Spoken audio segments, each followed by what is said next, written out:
Cerita dimulai dengan memperlihatkan seorang pemuda bernama Nico, seorang model amatir yang sedang mengikuti proses casting untuk menjadi bintang iklan. Impiannya adalah mewujudkan karir yang cemerlang di dunia modeling.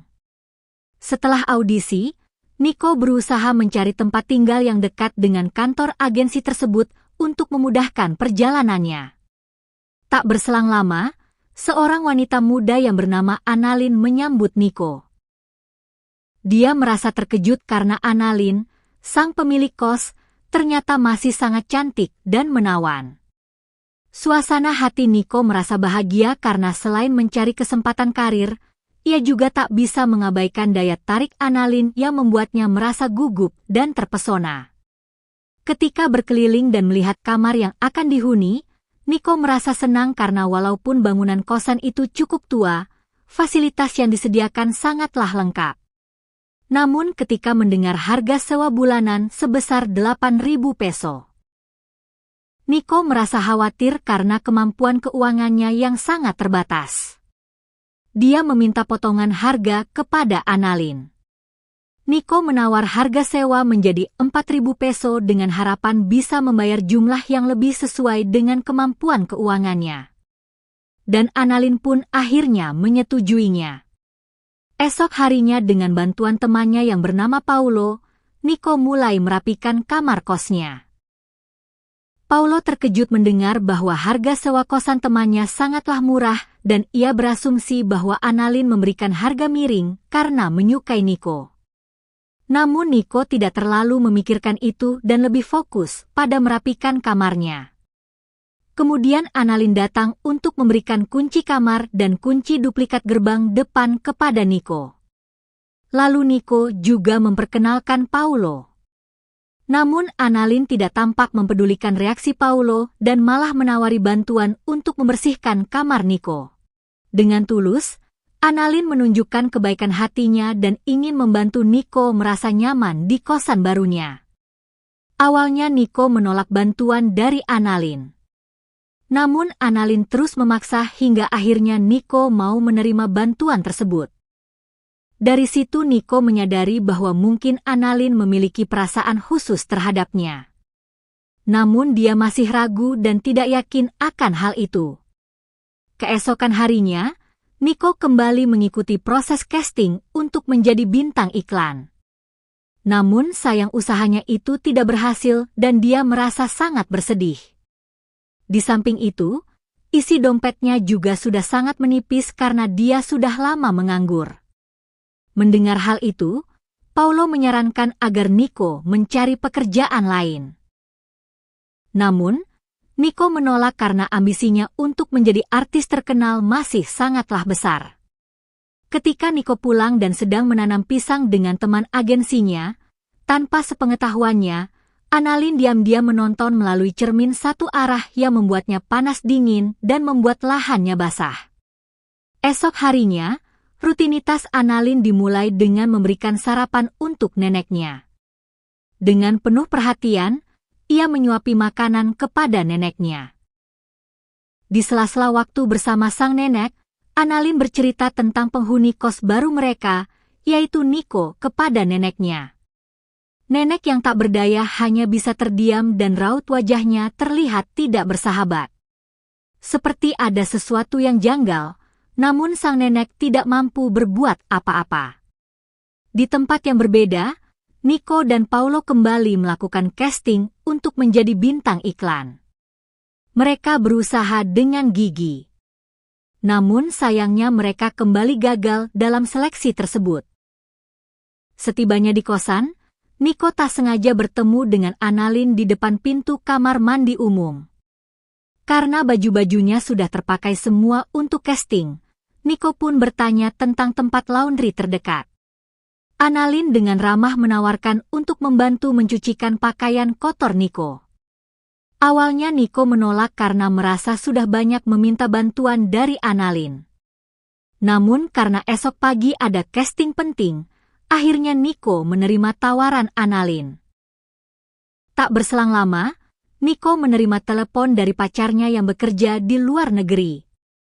Pacarnya memberitahu bahwa dia sudah mengirimkan sejumlah uang bulanan dan menawari Nico sebuah pekerjaan. Namun Nico menolak tawaran tersebut karena pekerjaan itu tidak sesuai dengan jiwa seninya.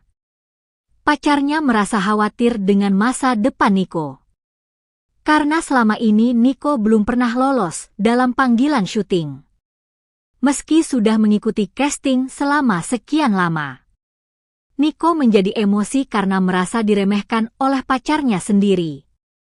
Pacarnya meminta maaf dan berjanji untuk pulang ke Filipina pada minggu depan untuk menemui Nico. Namun bukannya senang, Nico justru tidak merasa bahagia dengan kehadiran pacarnya tersebut. Nico kembali melakukan casting bersama Paulo di esok harinya.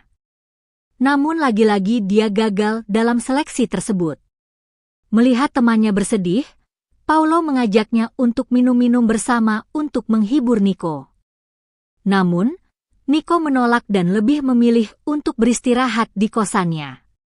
Setelah tiba di kosan, Annalyn memberitahu Nico bahwa pakaiannya sudah dia bereskan. Sebagai ucapan terima kasih, Nico lalu menawari Annalyn sebuah minuman sebagai balasannya. Lalu saat Nico mengajaknya untuk menanam pisang, tiba-tiba Annalyn kabur dan meninggalkan tempat tersebut. Merasa malu dengan aksinya tadi malam. Pagi harinya Nico menemui Annalyn kembali dan meminta maaf atas apa yang terjadi. Annalyn hanya tersenyum tanpa mengucapkan sepatah kata pun. Nico mencoba mengalihkan topik pembicaraan dengan menanyakan tentang foto-foto yang terpanjang di dinding dapur. Annalyn pun menceritakan bahwa orang tuanya telah meninggal saat dia masih kecil dan nenek yang bernama Esther yang merawatnya. Namun karena nenek Esther jatuh dari tangga dan menjadi lumpuh, Annalyn mengambil alih dan mengelola rumah tersebut untuk dijadikan kos khusus para pria. Ketika Annalyn bertanya tentang keluarga Nico, Nico bercerita bahwa dia masih memiliki orang tua, namun hubungannya kurang harmonis. Orang tuanya selalu membanggakan anak tertua mereka yang menjadi seorang arsitek dan mengucilkan Nico karena dianggap anak bermasalah.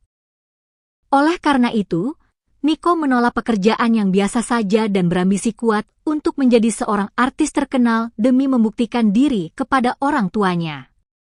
Setelah itu, Nico menggambar bunga mawar hitam di tangan Annalyn sebagai ucapan terima kasih atas kebaikannya selama ini.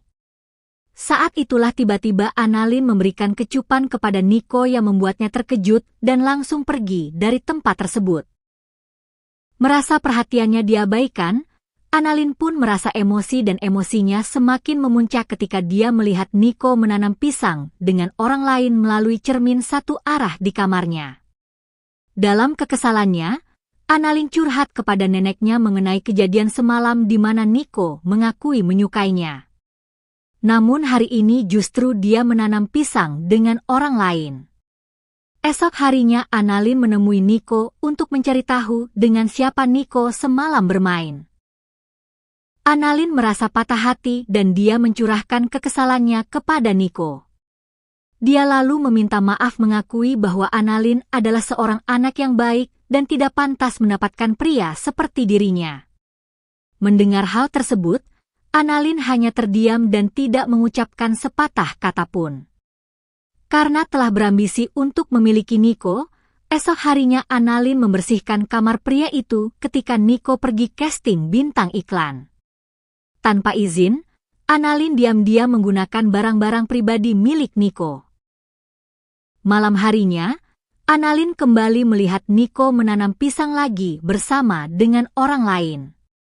Karena merasa emosi ketika wanita itu pergi ke kamar mandi, Annalyn pun mencoba menyingkirkan wanita tersebut. Beberapa hari pun telah berlalu dan terlihat seorang wanita berdiri di depan pintu rumah Annalyn. Ternyata wanita itu adalah Catherine tunangan Nico yang baru datang dari luar negeri. Setelah mereka masuk ke dalam rumah, Annalyn memutuskan untuk mengintip aktivitas mereka dari kejauhan.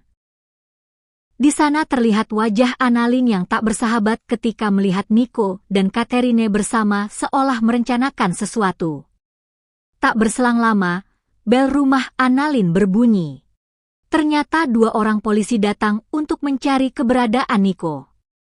Mereka mendapatkan laporan dari pihak keluarga yang khawatir karena teman menanam pisang Nico sudah hilang berhari-hari tanpa kabar.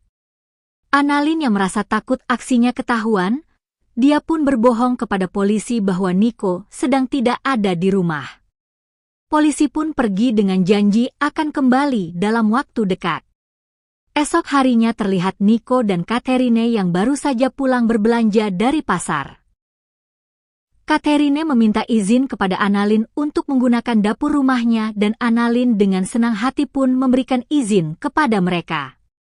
Sebagai ucapan terima kasih, Catherine lalu mengundang Annalyn untuk makan malam bersama-sama.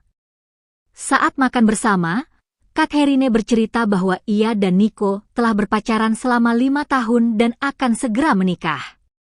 Di tengah makan malam, Annalyn berusaha menahan cemburunya saat mendengar cerita dari Catherine.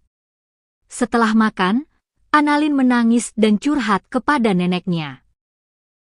Ia merasa ditipu oleh Nico karena ia tidak pernah bercerita bahwa sudah memiliki tunangan. Sang nenek pun merasa panik mendengar curhatan hati Annalyn, khawatir jika Nico dan Catherine akan mengalami hal yang sama seperti dirinya di masa lalu.